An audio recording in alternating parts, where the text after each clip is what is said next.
Okay, good afternoon, everybody. I think there are still some people networking and whatnot downstairs, but we're going to go ahead and get started. So I'm going to do a very, very brief general overview of what the teacher experience at Aspire is like, and then I'm going to turn it over to the panelists. So, and I'm not used to this being here, so this is kind of taking me by surprise. But I thought I would share some numbers. So these are numbers from last summer at Aspire. So you can see kind of the breakdown of our faculty. Aspire still is like many schools where it is challenging sometimes to recruit faculty of color, so we're always thinking about ways for us to work on that and to do that. But what we try to do is be really intentional about training faculty to be educators who consider equity and justice as their approach to teaching. And we really believe in that regardless of what your background is, that like I said this morning, there is space for everybody at the table. So we're recruiting from some great schools, both locally and across the country. Every year we hire about 35 faculty in 5 different sort of roles. Again, most of our teachers are self-identifying as women or as female, and most of our deans and directing teachers are doing this work with advanced degrees. So there's sort of a lot of, the point that I'm making, I guess, is that there's a lot of diversity, there's a lot of knowledge in the teaching staff, and we consider that to be really, really important in approaching this type of work. And I guess I started this presentation too far into the story. So let me rewind.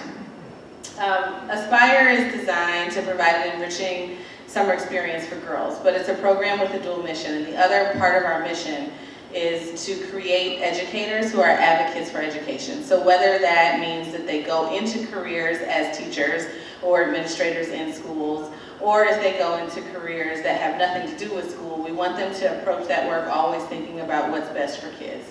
So that's where I should have started. That's my apology. So what's the teacher experience?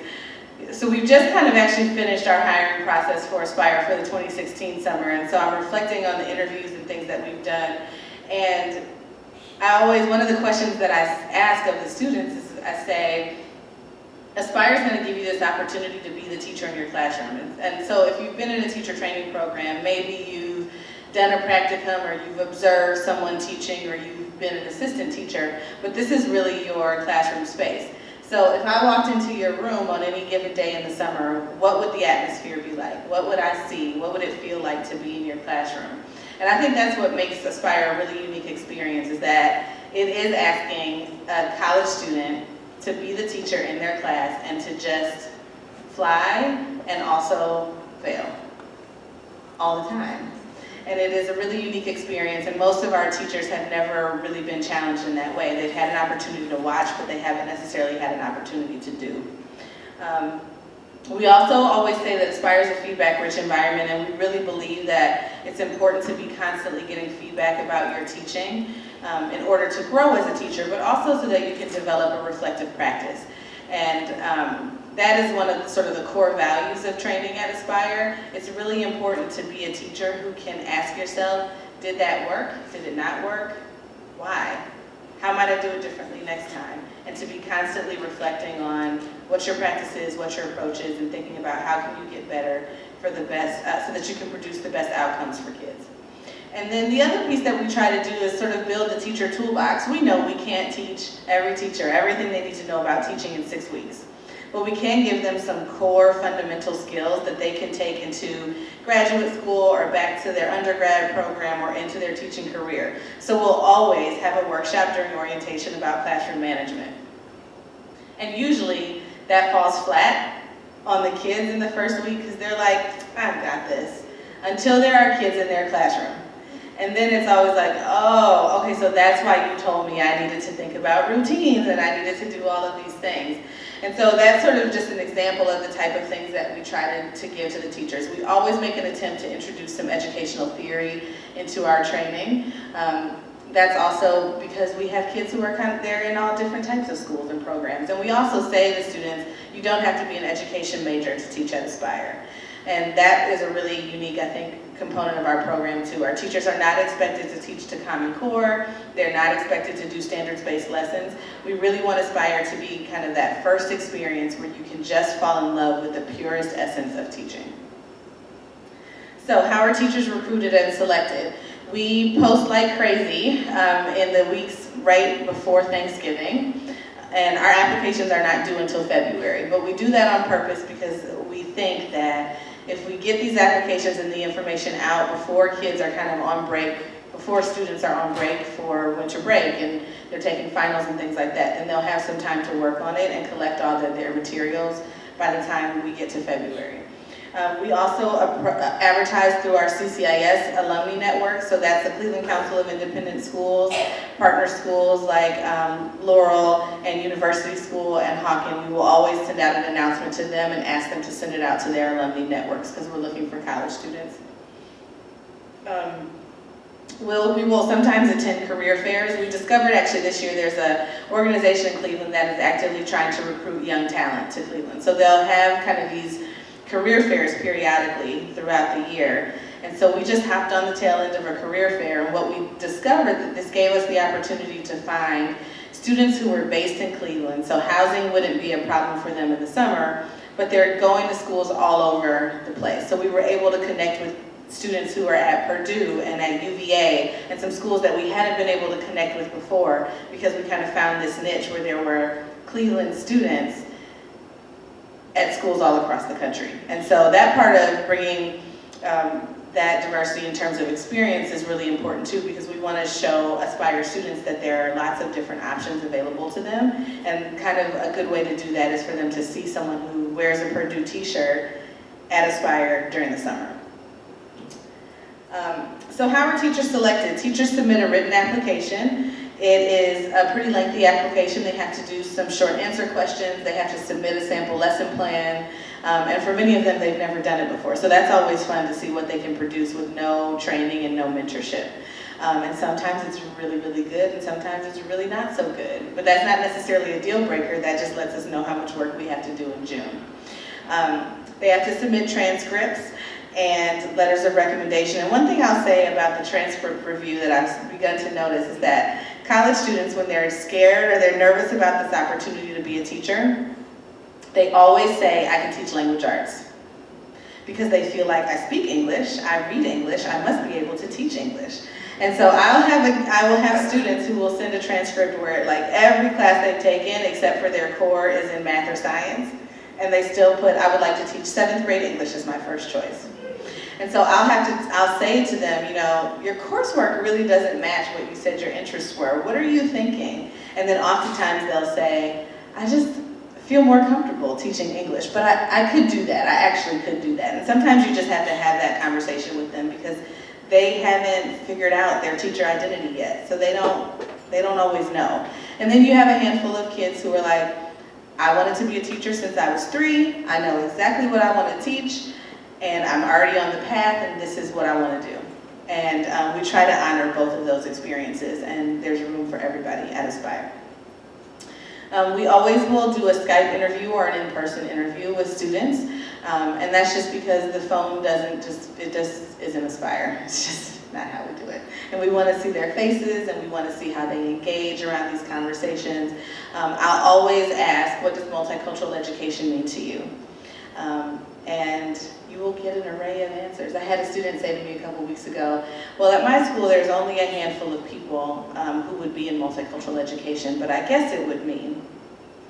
And when I hear something like that, then that lets me know a couple of different things about if I take this person on, what sort of training do I need to do to prepare them for the classroom environment that they're going into? Or is this not going to be a good fit for this type of teacher? So those are things to consider. Okay, so I always think that the voices of the teachers are important, so I'm going to just read you a couple of little quotes. The Aspire experience. I absolutely enjoyed my experience at Aspire. Teaching demands a multitude of skills: excellent communication skills, responsibility, leadership, empathy, a willingness and drive to help others, persistence, strong organizational skills, and the ability to explain concepts in a way that is understandable to a young audience. Being a good teacher requires the simultaneous application and balancing of these skills on a daily basis. Aspire has challenged me in all these different aspects, and I believe it has benefited me in that way. So that was a teacher who only spent one summer with Aspire, and she got all of that in 6 weeks. So just in terms of outcomes, 65% of our faculty are currently serving as teacher leaders in schools across the country. And all of our faculty, even the ones who come to Aspire and realize teaching is not for them, they all agree that it offers them a good introduction to teaching. Now, Aspire is not a perfect teaching situation. We know that if you come and teach at Aspire and then you go into a public or charter school, you are going to have to teach to Common Core or to some sort of standards. And we recognize that we're not necessarily giving them that experience. But I do believe that if you just love teaching, you'll do the work anyway, regardless of what type of environment you're in. So it's more important to have them love it than it is to teach them that part. I'll let their graduate school do that. Okay, I think that's actually my last slide. So I talked a lot about the college teacher perspective, and I just wanted to really quickly, before I have the panelists come up, because they're going to represent all of these different levels of teaching at Aspire. But it is a multi-generational teaching environment. So we have high school students who serve as junior teachers. We hire 10 of those every year. They are sophomores, juniors, and seniors in high school. And they may or may not be considering careers in education. They might just want a cool job with some fun girls, and that's okay too. The high school students teach the more, I say, camp-like activities because they're not purely academic. They might do things like tie-dye t-shirts, or they might do some character building exercises or some diversity exercises and things like that. We hire 12 college students every year, and they are the core academic teachers. They are the lead teachers in their classroom. They come from all over the place, and I talked a lot about them. We hire 4 academy teachers. This is new to some of you even, because this is a new thing this year. We hire 4 academy teachers. 2 of them teach our 9th grade academy program. One of them is a humanities teacher. The other is a STEM teacher. And then we also have 2 new roles that we are going to launch this summer, which is a wellness teacher and a learning resources teacher. Then the next level is the directing teacher. Those are the mentor teachers who observe the classes, give the written feedback, counsel them when they are in crisis because the lesson didn't work. And they kind of serve as department chairs. So for every mentor teacher, they are, so the directing teacher for math, for example, would mentor 3 math teachers in the 6th, 7th, and 8th grade, and would sometimes help a little bit with that STEM teacher in the 9th grade program. And then there are 3 dean roles, which give educators an opportunity to practice educational administration. So there's a dean of students who oversees the student experience. There's a dean of junior teachers who oversees those 10 high school students. Because they need somebody to watch them and help them. And there is a dean of faculty who oversees the entire faculty experience. And so, without further ado, I'm going to actually introduce Chris Fishman, who is currently serving at Aspire as the dean of faculty, and she's going to just kind of take it away. And I'm going to float in and out just to make sure that everybody's okay all over the place. But if you would like to talk one-on-one with me about how the teacher experience goes, I'd be happy to do that if you just grab me when I'm running through the halls. All right, Chris, take it away. I'm actually going to turn off the projector so it doesn't shine.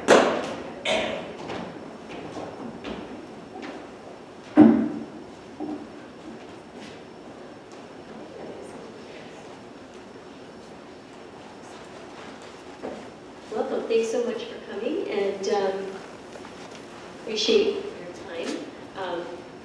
We're happy to, it just broke like that girl out of the arm of the chair. We're happy to have you here, and I'm going to allow each of the panelists to kind of introduce themselves, tell a little bit about their roles at Aspire over the number of years. I've only been involved myself for a couple of years in the capacity of the Dean of Faculty, so I've learned a lot in that time, and once we've introduced ourselves, I think persons have kind of at the ready a few stories about their experience that might help you get the kind of the lay of the land of how the program works and what it offers in terms of teacher training that is very unique in my experience. Hi, I'm Chapman. I actually started with the Aspire program when I was a student here at Hathaway Brown. So I was in high school here at HB, and I started as a junior teacher in the summer between my junior and senior year. And I continued my journey with Aspire after high school, and I was an apprentice teacher, which is now the core teachers. I taught language arts and history. And then I went into teaching and became a teacher. And after I was out in the education world, I came back to be the dean of students, and then I became the dean of junior teachers. So I have really come through the whole program. Sometimes I joke that if I would have caught it a few years earlier, maybe I would have been an Aspire girl myself. But my experience has been quite varied in the Aspire program. Hi, my name is Ariane Thomas. I was a core teacher. It's called a core teacher now. Back in 2010, I taught 8th grade social studies. Then I came back a second summer and did 7th grade social studies. And Aspire inspired me to then apply to do Teach for America. And I taught in Tulsa, Oklahoma through Teach for America for 2 years. In an urban setting, stayed a third year to teach, and then just recently moved back to Cleveland while also starting a graduate program called the Summer Principals Academy at Columbia Teachers College to pursue my master's in educational administration. And I would be back at Aspire, I hope, someday, but most summers I've been working for Teach for America, or this summer I'm actually going to graduate school during the summer. Hello everyone, my name is Megan Coggins. Aspire is something that is very near and dear to my heart. I was actually a member of the first class of Aspire, so the first year Aspire started, I was in that class. Catherine was my JT, and so I was a part of Aspire, and then I came back in high school and I was a junior teacher at Aspire, and currently I'm teaching 5th grade at HB. Hi, I'm Joe Romano, and this summer will be my 7th summer as directing teacher of math. And during the school year, I teach at the Shaker Heights Public School, which are about 2 miles down the street, 5th and 6th grade math. And it's interesting that a few of the kids from Shaker have come through here, both as Aspire students, but also as junior teachers and as core teachers. Prior to education, so I've done 15 years in education. Prior to that, I was an engineer and a management consultant. So I came into education as a third career, and part of my rationale was to try to figure out why math is such a difficult subject for people to like, as well as for some to teach, as well as minority achievement. And what Aspire has allowed me to do as a directing teacher is to address both of those passions, both math and minority achievement.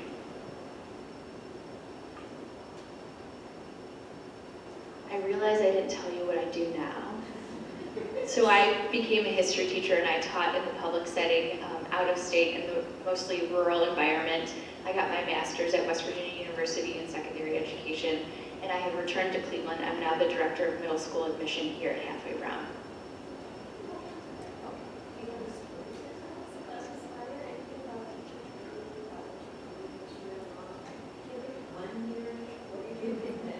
I will say my journey to becoming a teacher actually is very similar to Camille's that she shared this morning. I am the product of many teachers. My mother was a kindergarten teacher, my aunt's a teacher, my brother actually is a kindergarten teacher.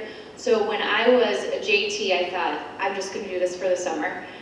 When I went to college, I still thought I could just do Aspire in the summer, but I think I want to go into business. And then I had my first summer here where I created my own language arts curriculum, which totally changed my perspective on it, and I realized everyone in my family, they're educators because we're good at it.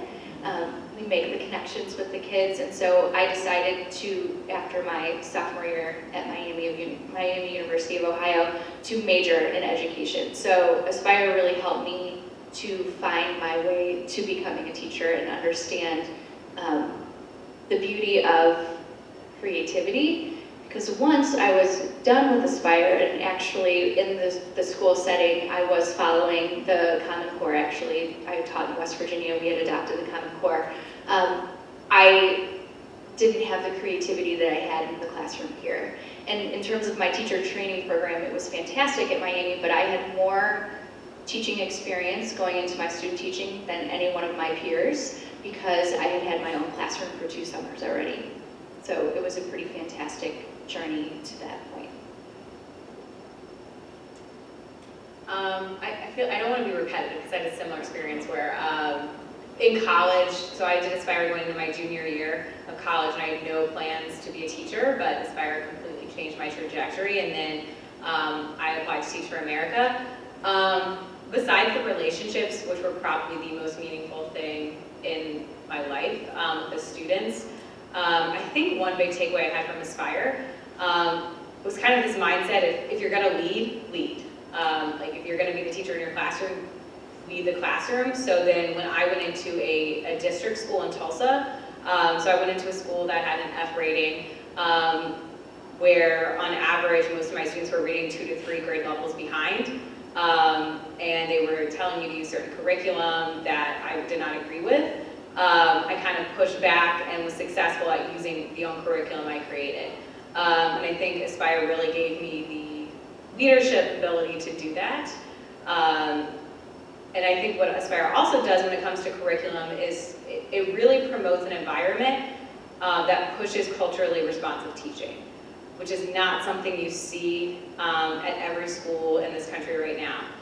And what I mean by that is building your curriculum around your students' identity and acknowledging who they are as people. And that's what Aspire really pushes you to do, because you have complete control as a teacher over what you're teaching. So I know when I did 7th grade, it was, I guess the guideline was I needed to do 7th grade American history at Aspire, and I said, okay, we're going to focus on women's history, because women have been marginalized, and this is not something that's talked about very often.